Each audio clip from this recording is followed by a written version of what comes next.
Hi friends, welcome to Trishal T V. ನಾನಿವತ್ತು ನಿಮಗೆ ಎಲೆಕೋಸು ಮಂಚೂರಿ ಹೇಳ್ಕೊಡ್ತಾ ಇದ್ದೀನಿ. ಮತ್ತು ಇದನ್ನು ಮನೆಯಲ್ಲೇ ಮಾಡೋದ್ರಿಂದ ಹೆಲ್ದಿ ಕೂಡ. ಆಚೆ ಹೋಗಿ ತಿನ್ನೋದ್ರ ಬದಲಿಗೆ ಮನೆಯಲ್ಲೇ ಮಾಡೋದು ತುಂಬಾ ಹೆಲ್ದಿ. ಈಗ ಫಸ್ಟು ಒಂದು ಬೌಲ್ ತೊಗೊಂಡು ಬೌಲ್ಗೆ ಒಂದು 4ರಿಂದ 5 ಟೇಬಲ್ ಸ್ಪೂನು ಮೈದಾ ಹಾಕ್ಕೊಳ್ಳೋಣ. ನಂತರ ಇದಕ್ಕೆ ಒಂದು 3 ಸ್ಪೂನಷ್ಟು ಕಾರ್ನ್ಫ್ಲೋರು, ಸ್ವಲ್ಪ ಉಪ್ಪು, ಮತ್ತು ಒಂದು ಅರ್ಧ ಸ್ಪೂನಷ್ಟು ಪೆಪ್ಪರ್ ಪೌಡರು, ಮತ್ತು 1 ಸ್ಪೂನಷ್ಟು ಸೋಯಾ ಸಾಸು, ಮತ್ತು 1 ಸ್ಪೂನಷ್ಟು ಶುಂಠಿ ಬೆಳ್ಳುಳ್ಳಿ ಪೇಸ್ಟು ಹಾಕ್ಬಿಟ್ಟು ನೀಟಾಗಿ ಮಿಕ್ಸ್ ಮಾಡ್ಕೋಬೇಕು. ಮಿಕ್ಸ್ ಮಾಡಿಕೊಂಡು ಅದಕ್ಕೆ ಸ್ವಲ್ಪ ನೀರು ಹಾಕ್ಕೊಂಡು ಅದನ್ನು ಕಲಿಸ್ಕೋಬೇಕು ನೀಟಾಗಿ.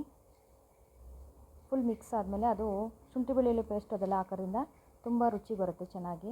ಮತ್ತು ಸಣ್ಣದಾಗಿ ಹೆಚ್ಚಿರೋಂಥ ಕೋಸನ್ನ ಒಂದು ಬೌಲಷ್ಟು ತೊಗೊಂಡಿದ್ದೀನಿ. ಕೋಸು ನೀಟಾಗಿ ಮಿಕ್ಸ್ ಆಗಬೇಕು ನೋಡಿ, ಈ ಥರ ಬಾಲ್ ಥರ ಆಗಬೇಕು. ಆ ಥರ ಇದನ್ನು ಕಲಿಸ್ಕೋಬೇಕು. ನಂತರ ಒಂದು ಬಾಣಲಿನ ಬಿಸಿಗಿಟ್ಕೊಂಡು ಅದಕ್ಕೆ ಎಣ್ಣೆ ಹಾಕ್ಕೊಬೇಕು. ಎಣ್ಣೆ ಹಾಕ್ಕೊಂಡು ಎಣ್ಣೆ ಬಿಸಿ ಆಗಲಿ. ಎಣ್ಣೆ ಬಿಸಿ ಆದಮೇಲೆ ನಾವು ಚಿಕ್ಕದಾಗಿ ಉಂಡೆಗಳು ಮಾಡಿಕೊಂಡು ಎಣ್ಣೆ ಒಳಗಡೆ ಬಿಟ್ಕೋಬೇಕು ನೋಡಿ. ಈ ರೀತಿ ಎಲ್ಲ ಉಂಡೆಗಳನ್ನೂ ಈ ಥರ ಬಿಟ್ಕೋಬೇಕು. ಒಂದು 2 ನಿಮಿಷ ಬಿಟ್ಬಿಟ್ಟು ಇದನ್ನು ಇವಾಗ ನಾವು ತಿರುಗಿಸ್ಕೊಂಡು ಇದು ಫುಲ್ಲು ಗೋಲ್ಡನ್ ಕಲರ್ ಆಗೋ ತನಕ ನಾವು ಇದನ್ನು ಫ್ರೈ ಮಾಡ್ಕೋಬೇಕು. ಕ್ರಿಸ್ಪಿಯಾಗಿರುತ್ತೆ. ಆ ಕಾರಣದಲ್ಲಿ ಗೋಲ್ಡನ್ ಕಲರ್ಗೆ ನಾವು ತಿರುಗಿಸ್ಕೋಬೇಕು ನೋಡಿ. ಇವಾಗ ಗೋಲ್ಡನ್ ಕಲರ್ ಆಗಿದೆ. ನಾವೀಗ ಇದನ್ನು ಎತ್ಬಿಟ್ಟು ಒಂದು ಬೌಲ್ಗೆ ಹಾಕೋಣ. ನಂತರ ನಾವು ಒಂದು ಬಾಣಲಿನ ಬಿಸಿಗಿಟ್ಕೊಂಡು ಅದಕ್ಕೆ ಒಂದು ಸ್ವಲ್ಪ ಎಣ್ಣೆ ಹಾಕ್ಬಿಟ್ಟು ಮತ್ತು ಉದ್ದುದಕ್ಕೆ ಹೆಚ್ಚಿರೋಂಥ ಈರುಳ್ಳಿ ಹಾಕ್ಕೋತಾ ಇದ್ದೀನಿ. ನಂತರ ಒಂದು ಕ್ಯಾಪ್ಸಿಕಮ್ಮು, ಅದನ್ನು ಕೂಡ ಉದ್ದುದಕ್ಕೆ ಹೆಚ್ಕೊಂಡಿದ್ದೀನಿ.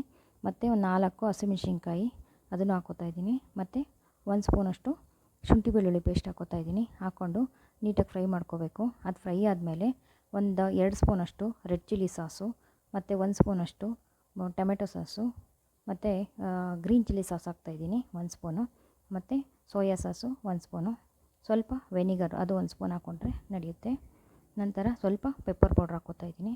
ಸ್ವಲ್ಪ ಉಪ್ಪು ಹಾಕ್ಕೊಂಡು ಇದನ್ನು ನೀಟಾಗಿ ತಿರುಗಿಸ್ಕೋಬೇಕು ನೋಡಿ.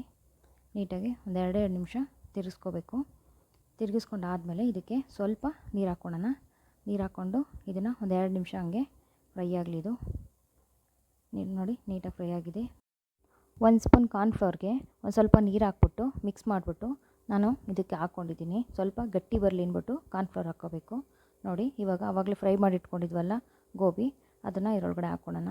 ಹಾಕ್ಕೊಂಡು ಇದನ್ನು ನೀಟಾಗಿ ಫ್ರೈ ಮಾಡ್ಕೋಬೇಕು ನೋಡಿ. ಈ ಥರ ಫ್ರೈ ಮಾಡ್ಕೊಂಡಿದ್ದೀನಿ ನೋಡಿ. ಇವಾಗ ಗೋಬಿ ಮಂಚೂರಿ ರೆಡಿಯಾಗಿದೆ. ಮನೆಯಲ್ಲೇ ಮಾಡಿರೋಂಥ ಹೆಲ್ದಿ ಗೋಬಿ ಮಂಚೂರಿ ರೆಡಿಯಾಗಿದೆ. ಇದಕ್ಕೆ ಯಾವುದೇ ಫುಡ್ ಕಲರು ಏನೂ ಹಾಕಿಲ್ಲ. ಮನೆಯಲ್ಲೇ ಮಾಡೋದ್ರಿಂದ ನಮಗೂ ಒಂಥರ ಖುಷಿ ಅನಿಸುತ್ತೆ. ನಾವೇ ಮಾಡಿದ್ದೀವಿ ಅನ್ನೋದು ಖುಷಿ ಅನಿಸುತ್ತೆ.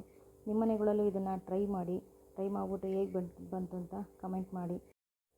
ಹಾಗೆ ಲೈಕ್ ಮಾಡಿ, ಶೇರ್ ಮಾಡಿ, ಸಬ್ಸ್ಕ್ರೈಬ್ ಮಾಡಿ, ನಮ್ಮ ಚಾನಲ್ಗೆ ಸಪೋರ್ಟ್ ಮಾಡಿ. Thank you.